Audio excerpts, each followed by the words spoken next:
All right, Chief Berryhill. Thank you, Sheriff. Good morning, Kyle Berryhill, Fire Chief, City of Palm Coast. We're here today because the Indian Trails section of the City of Palm Coast experienced a potential tornado this morning at about 4:45, and we've got several structures with significant damage, several vehicles with significant damage, where we have damage assessment teams out currently assessing the damage in our community.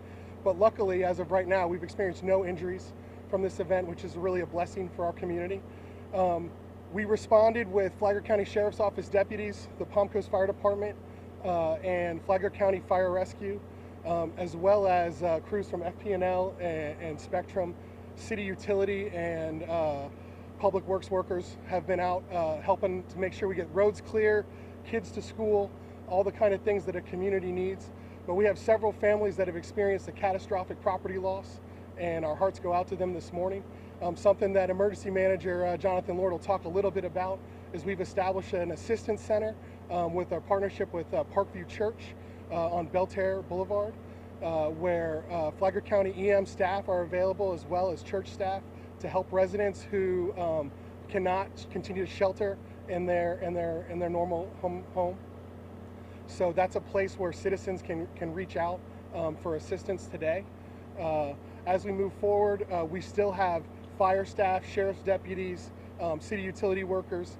We have National Weather Service, Florida Department of Emergency Management, Flagler County Emergency Management staff helping to assess the damage and help us with our next steps so our community can make sure that everyone's safe, and then we can begin to recover.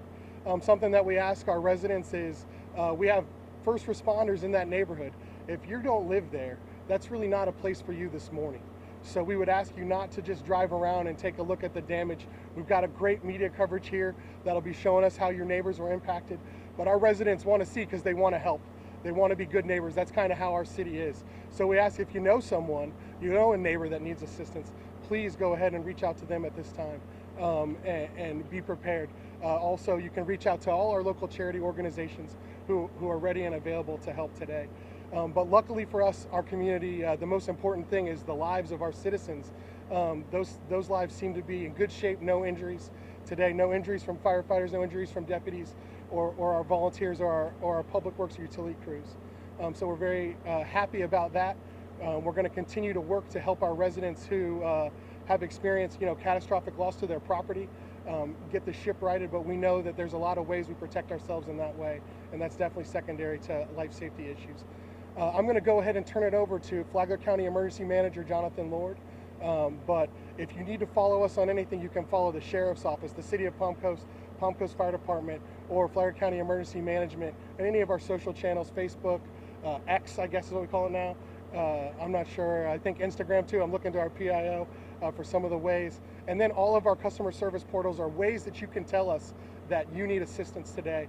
Palm Coast Connect, or just reaching out through our customer service line. And we'll take that call and try to make sure that we're able to do that. We definitely had several homes suffer major structural damage. We had streets blocked. We have power out and power lines down in this community. But this is a resilient community and a resilient neighborhood, and we'll be back up on our feet before long. Go ahead, sir. Thank you, Chief. Again, I'm Jonathan Lord, Flagler County's Emergency Management Director. So it was about 4:45 this morning, we think, when a potential tornado did touch down in the Indian Trails neighborhood. And there were response crews, as the Chief mentioned, from the fire department and the Sheriff's Office there, almost instantaneously taking care of life safety issues right away.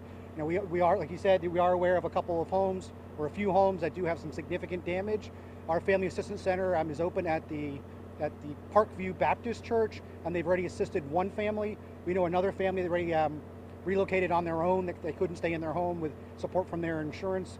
And there are teams from the City of Palm Coast going door to door right now in that general neighborhood, just to give us a more specific overview of the damage in that neighborhood, house by house. As we speak, we actually have one of our staff, along with the National Weather Service, that's in the neighborhood too, assessing. You hear us keep saying potential tornado. We can't officially make it a call as a tornado until the Weather Service conducts their assessment. They are in the area already with our team, driving those neighborhoods, and they're pretty sure they're going to call it tornado, but we can't really say that until they officially make the call and finish their drive around. But it seems pretty evident. We believe this storm cell that created this probably started out in the western side of the county, near County Road 302, 75, as well as State Road 100. We do have a bunch of trees down in that general vicinity. Luckily, no other property damage out there. It looks like it may have lifted back up again and then obviously came back down in this Indian Trails neighborhood. So I mean, our thoughts and our prayers are with the families and neighbors that were impacted. If they are watching this or listening to this or seeing this on social media, again, if you do need help, we will have the Assistance Center up and running at least until noon today. And afterwards, you can give us a call at the Emergency Operations Center at 386-313-4200 during normal business hours, and we can link you up with other agencies and organizations that can provide assistance if you do need that. But if you have insurance, can take care of that, then please go ahead, call your insurance and make your own arrangements. But we are here, our entire community is here. All of the folks that you see standing up here and all of our partners are all here to make sure our community is taken care of. And actually, I was going to let the sheriff go next. Thank you. Thank you, Jonathan. For those that remember the Starlight tornado that came through generally in the same area a few years ago, this does not appear to be as significant as that event was. I just finished looking at the area myself, and like the emergency management and the fire chief mentioned, there are some significant structural damages, but most of the damage is trees, fences down, some of the drainage canals flooding, and so forth. For the community, I want to commend the first responders that started responding. It was still dark out, checking on the homes and the people in there to make sure everybody was okay. And fortunately, we've had no reported injuries. We have had a couple car crashes as a result of the weather, but not as a result of the wind event. So I would remind people that the roads are wet and they're dangerous, so just be careful if you have to leave your home. For anyone that thinks they can come and prey on the victims of this event, know that I have vacancies at the jail, and that's where you will end up. So don't even try to come to this area and prey on people that have been victimized by a weather event, because we will arrest you. We've had none of those issues so far. We want to keep it that way. We do have some what we call soft road closures, primarily on Baltimore and Behringer. And we're not stopping everyone, but if you don't need to be there, we would prefer that you not go to those areas. If you want to see what it looks like, you can go to the Sheriff's Office Facebook, the City of Palm Coast, and we have other areas that you can look that we're posting on social media if you're curious, or if the media needs those photos. So again, we were really very fortunate. I'm sure that the homes that were struck the worst don't feel that way, but when you look at what could have occurred and what has occurred in other communities and even this community in the past, we were really very blessed and fortunate that it was not more severe. The Sheriff's Office role from this point forward is really the protection of property and life safety and supporting the emergency management, the fire department, and the City of Palm Coast work crews as things are cleaned up. And so with that, I guess we'll answer any questions. What is the most immediate danger to all the residents in that area? I'm sorry, I didn't hear that. What is the most immediate danger? The power lines, structure, what is it? Well, in certain homes, it's structure of those homes, but mostly when you have events like this, you have trees go down, you have power lines go down. FPL's teams are here trying to restore power. So usually what happens is most of the injuries that occur after a tornado, hurricane, those kind of events occur after the storm.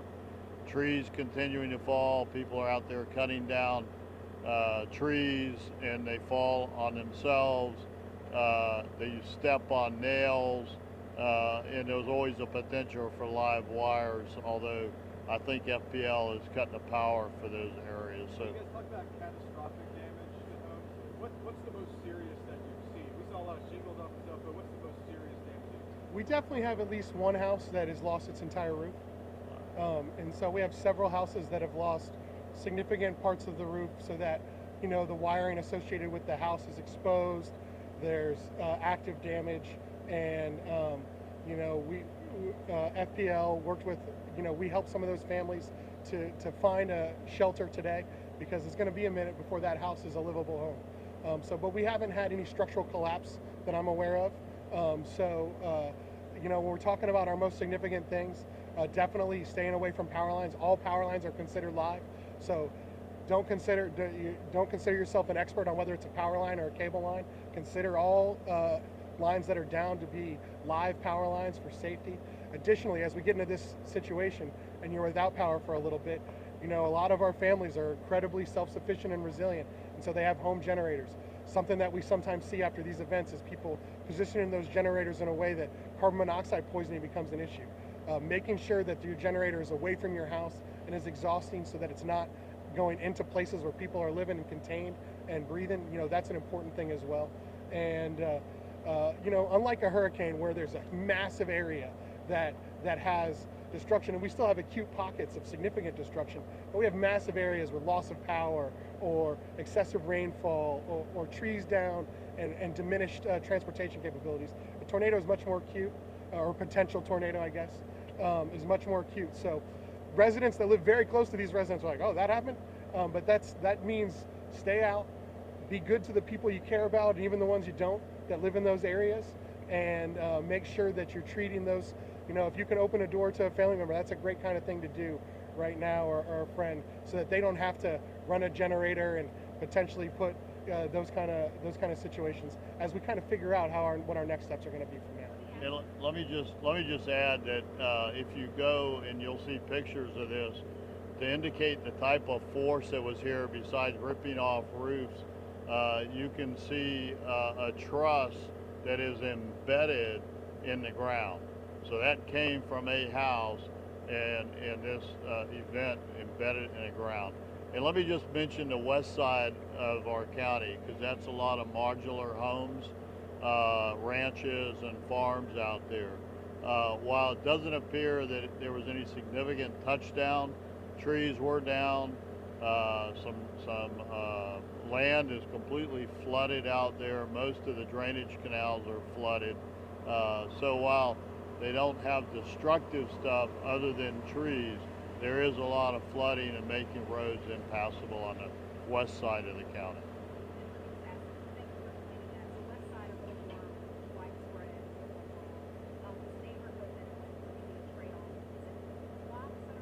Yeah, so that's a great question. So the damage is definitely contained between Belterre Parkway, Belterre Boulevard, South 100, Belterre Parkway, and I-95.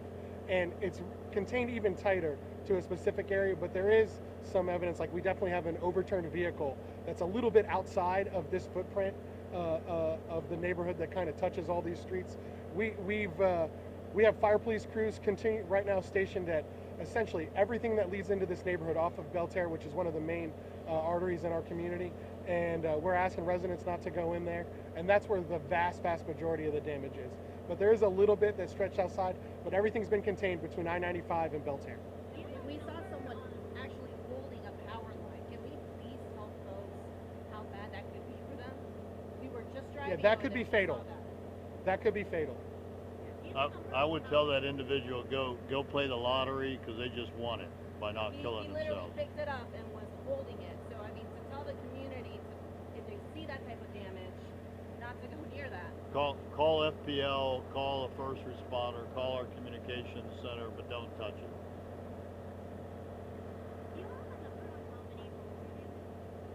We don't yet. We have damage assessment teams in the area. We ought to have a really good, they've been out there since about 8:30, and so we ought to have a much better number for that later on throughout the day. Our PI, our communications director, will have that information for you guys as you go. Please make sure you get her information so that we can make sure to keep you updated. And we thank you very much for being out here today, for getting this information out to our community. You guys are a part of the first response too, to help our community be safe, to get the information to them so that they don't have to go and try to put their own eyes on it. So we appreciate your response as well. We have a number of homes that are without power, and is anything affected, like schools or churches or whatever, in that general area? Yeah, we definitely did not do, there's not a general area that's without power. It's very specific. FP&L is in the neighborhood right now, and so they've targeted. So they'll turn everything off until they get it safe, and then they'll start turning things on and making sure, following their process. But we don't have a general area that's without power. And schools, churches, there's a new hospital that's very close to this area. All of those areas have power, including this park that we're in right now. And as far as that timeline, because you said it looked like western side, is that 1 to 4 days before back up? Because even that car in the chair, we were saying that was like 1:30 to 5:30. What timeline? Well, we definitely had a couple of instances of severe weather this morning, but the event that we feel like had this most significant damage, where we believe there was a tornado touchdown, National Weather Service is going to tell us for sure, was at 4:45. So at 4:26 this morning, Flagler alert put out severe weather. So that's when it was really identified, primarily on the west side, and then ultimately ended up in the city of Palm Coast. Okay, thank you.